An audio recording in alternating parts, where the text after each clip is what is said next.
सभी को सादर नमस्ते। My dear student, today I tell you present continuous tense and present perfect continuous both. आज मैं दो टेंस बताऊंगा, एक तो प्रेजेंट कंटीन्यूअस टेंस और एक present perfect continuous tense. What is this? पहले बात let's talk about present continuous. पहले बात करते हैं प्रेजेंट कंटीन्यूअस की। किसकी बात करते हैं? प्रेजेंट कंटीन्यूअस का मतलब है action is going on in present. Action is going on in present. Present में किसी काम का लगातार चलना।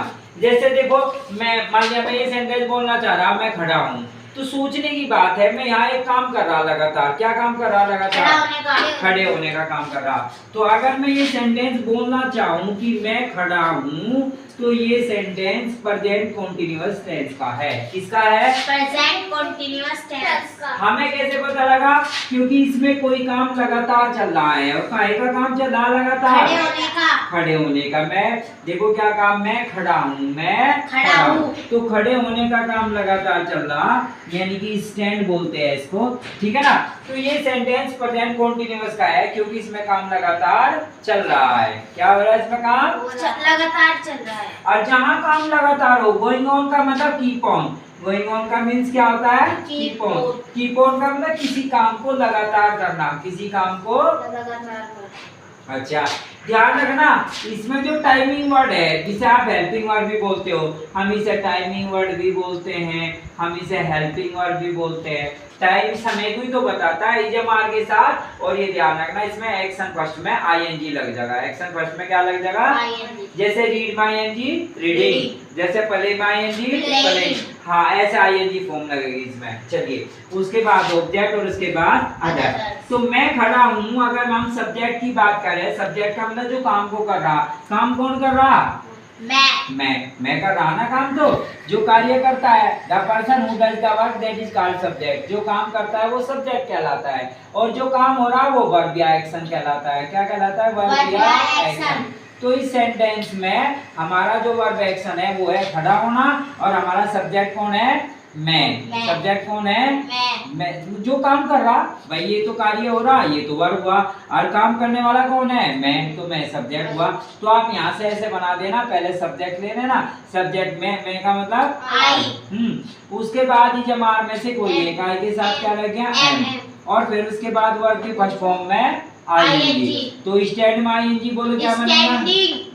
क्या बनेगा? स्टैंडिंग। अच्छा, अब हम थोड़ा सा बात इधर कर लेते हैं। ये तो प्रेजेंट कंटीन्यूअस की बात हुई। अब बात करते हैं इसकी प्रेजेंट परफेक्ट कंटीन्यूअस की।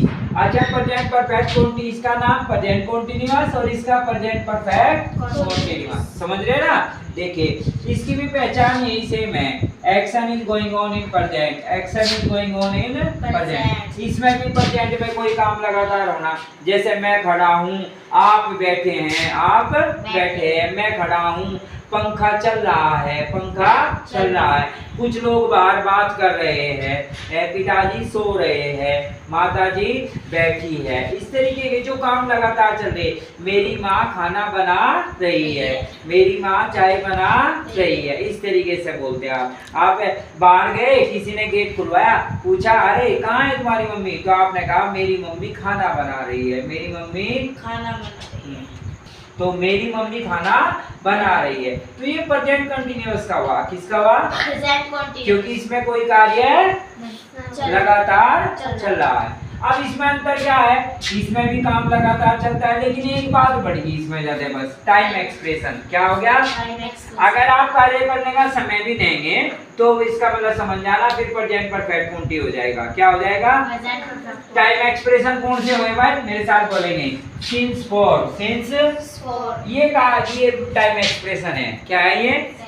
Time expression. कैसे लगाएंगे? Since for. ये टाइम एक्सप्रेशन कहलाएंगे भाई। ये सिंस फॉर ऐसे यूज हुए हैं भाई। जैसे सिंस है, सिंस का मतलब से, इसका मतलब होता है पॉइंट ऑफ द टाइम। क्या होता है? Point of the time. निश्चित समय। निश्चित समय कौन से हुए? जैसे भाई किसी दिन का नाम ले दो, सिंस मंडे।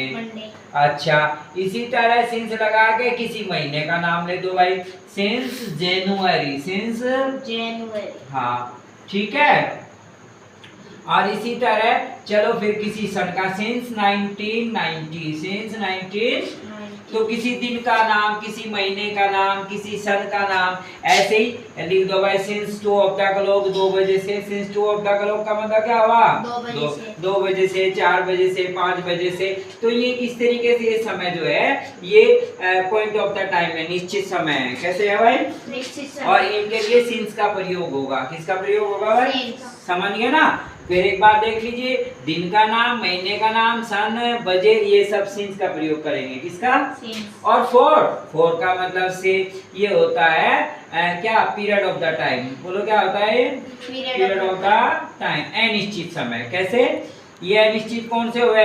जैसे भाई दिनों की संख्या 420 डेज, दिनों की संख्या 20 दिन से, 25 दिन से, 26 दिन से, ऐसे। और भाई महीना आ गया 4 2 मंथ्स, 4 2 मंथ्स, 3 मंथ्स, 5 मंथ्स, है ना? इसी तरह साल की संख्या 4 2 इयर्स, है ना? इसी तरह वीक की संख्या 4 3 वीक्स, 4 3 वीक्स। ये सब टाइम एक्सप्रेशन बताए मैंने। क्या बताए? Time expression. क्या बताए भाई? अच्छा ध्यान देंगे, टाइम एक्सप्रेशन ये है, ध्यान दो। सिंस 4, क्या? Since 4, how long, whole, all, throughout and all along, ये सब टाइम एक्सप्रेशन है। क्या है ये? अच्छा एक अंतर हो रहा है, यहाँ तो एक तो टाइम एक्सप्रेशन बढ़ गया, यहाँ टाइम एक्सप्रेशन नहीं है, ठीक है ना? एक बात और ध्यान दीजिए, यहाँ तो हेल्पिंग वर्ब इजामार लगेगा, लेकिन यहाँ हेल्पिंग वर्ब क्या लगेगा भाई? हेल्पिंग वर्ब लिखी सिंगुलर के साथ हैज बीन और आईएन प्लूरल के साथ हैव बीन। अच्छा तो ये भी डिफरेंस है भाई, यहाँ हेल्पिंग और इजामार और यहाँ हैज बीन या हैव बीन। अच्छा एक बात और ध्यान दो, यहाँ तो वर्ब की फर्स्ट फॉर्म में आईएनजी और यहाँ भी आईएनजी, ये सिमिलरिटी बात है, ये दोनों में समान बातें है, सिमिलरिटी है। इसमें भी आईएनजी, इसमें भी आईएनजी, इसमें हैज बीन है, इसमें इजामार और इसमें has been have been. Helping verb का अंतर हुआ भाई, लेकिन बोलेंगे ऐसे ही। अच्छा इसका एक सेंटेंस बोलता हूँ, ये मैं खड़ा हूँ, इसे प्रेजेंट कंट्री वाले को प्रेजेंट परफेक्ट कंट्री में लिखता हूँ, ऐसे लिख दो, मैं 15 मिनट से, बोलो मैं 15 मिनट से खड़ा हूँ। अब इसमें मैंने देखो सेंटेंस भी ऐसा ही है, मैं खड़ा हूँ, इसमें भी मैं 15 मिनट से खड़ा हूँ, लेकिन इसमें क्या चीज फालतू आ गई भाई? 15 मिनट से। 15 मिनट से, इसका मतलब टाइम एक्सप्रेशन दे दिया। क्या दे दिया भाई? वो लग रहा भाई, और टाइम एक्सप्रेशन देते साथ ये किस टेंस का होगा? Present perfect continuous. और जो टाइम एक्सप्रेशन ना दे तो फिर काहे का होगा? समझ में आ गई? चलिए अब इसके अनुसार बना दो, subject has plus be plus ING object since 4। चलिए बनाइए, बोलो आई के साथ क्या ले लूं भाई? I have been. और भाई खड़े होने के लिए स्टैंड में आईएनजी, हाँ सबको लग रो। 15 मिनट से बच गया, 15 मिनट से का मतलब क्या है? 4:15 मिनट्स, 4:15 मिनट्स, MINUTES, मिनट्स बोलेंगे। क्या बोलेंगे? मिनट्स। चलिए तो प्यारे बच्चों, ये तो मैंने समझाने का प्रयास किया आपको, प्रेजेंट कंटी और प्रेजेंट परफेक्ट कंटी, प्रेजेंट कंटी और प्रेजेंट परफेक्ट कंटी। अब आपके ये तो वहाँ काम आएगा, जैसे भाई आप कोई शॉर्ट क्वेश्चन लिख रहे, आप कोई ऐसे टाइप क्वेश्चन लिख रहे, लॉन्ग लिख रहे, ये तो वहाँ सब काम आ जाएगा, आपको बता के ऐसे ऐसे मतलब बना के फटाफट लिख देंगे, सबको प्रैक्टिस हो जाएगी। लेकिन आपके एग्जाम में राइटिंग सेक्शन में कैसा आएगा अभी बताता हूँ, आपके एग्जाम में राइटिंग सेक्शन में ये कैसे आएगा। इसको अब आपके एग्जाम में कैसे आएगा, मैंने यहाँ लिख दिया, I am working for 10 minutes. ये सेंटेंस आ गया, और उन्होंने कहा फाइंड द एरर, एरर का पता लगाइए और करेक्शन ठीक कीजिए इसके। चलिए भाई करते हैं। भाई हमने देखा यहाँ 4:10 मिनट्स दे रखा, क्या दे रखा? 4:10 मिनट्स। तो 4:10 मिनट्स का मतलब हमने क्या दे रखा? ये टाइम एक्सप्रेशन। क्या दे रखा? और जब टाइम एक्सप्रेशन दे रखा तो इसमें सेंटेंस में इजामार लगा रखा और वर्ब में आईएनजी लगा रखा, तो ये तो गलत कर दिया। जब आप टाइम एक्सप्रेशन देना चाहते हैं, कार्य करने का समय बताना चाहते हैं, तो भैया फिर तो प्रेजेंट परफेक्ट कंटिन्यू लगना चाहिए। और आपने किस टेंस में बना रखा है ये? प्रेजेंट कंटिन्यू तो गलत हो गया भैया, तो इसमें प्रेजेंट परफेक्ट कंटिन्यू में बनना चाहिए था। अब कैसे बनेगा ये प्रेजेंट परफेक्ट कंटिन्यू में? इसकी हेल्पिंग वर्ब और ये वर्किंग, ये दोनों पे काम करो भाई। तो यहाँ जो एम है ना, एम लिख दो, और एम के स्थान पे पता क्या करेंगे? आई के अकॉर्डिंग क्या लग जाएगा? Have been. आईएनजी को मत छेड़ना, क्यों? क्योंकि भाई वर्ब आईएनजी कंटीन्यूअस में भी लगता है, परफेक्ट कंटिन्यू में भी लगता है। बस इतना सा है, ये एम है, ठीक है, और एम के स्थान पे क्या लग गया? अब ये ठीक हो गया। ऐसे देगा पेपर में वो आपके I am working for 10 minutes, उसमें उसने टाइम एक्सप्रेशन दे रखा, तो टाइम एक्सप्रेशन देने के कारण ये प्रेजेंट कंटीन्यूअस में नहीं बनेगा, बल्कि ये तो काहे में बनेगा? प्रेजेंट परफेक्ट कंटिन्यू में। और परफेक्ट कंटिन्यू बनाने के लिए एम को हटाओ और हेल्पिंग वर्ब क्या लगा दो? आईएनजी। इसलिए ना हटाओ क्योंकि प्रेजेंट कंटीन्यूअस में भी आईएनजी लगे और प्रेजेंट परफेक्ट कंटिन्यू में भी। अच्छा, एक और थोड़ी सी ध्यान रखेंगे बात को, ऐसे आपके एग्जाम में दिया जाएगा। और क्या ध्यान रखेंगे? ये जो सारे टाइम एक्सप्रेशन है ना, इनको याद कर लेना अच्छी तरह। ये इस तरीके से माना जाए, सारे के सारे प्रेजेंट। जैसे भाई एक और ले लूं मैं यहाँ, हाउ लॉन्ग,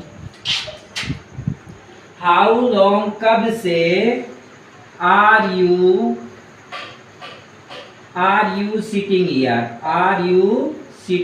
हियर, ये सेंटेंस दे दिया मान लिया। अब वो कहने लगा एरर का पता लगाओ। किसका पता लगाओ भाई? एरर। और करेक्शन कर दो। क्या कर दो?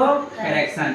ध्यान देने वाली है प्यारे बच्चों बात। इसने यहाँ हाउ लॉन्ग दे रखा। क्या दे रखा?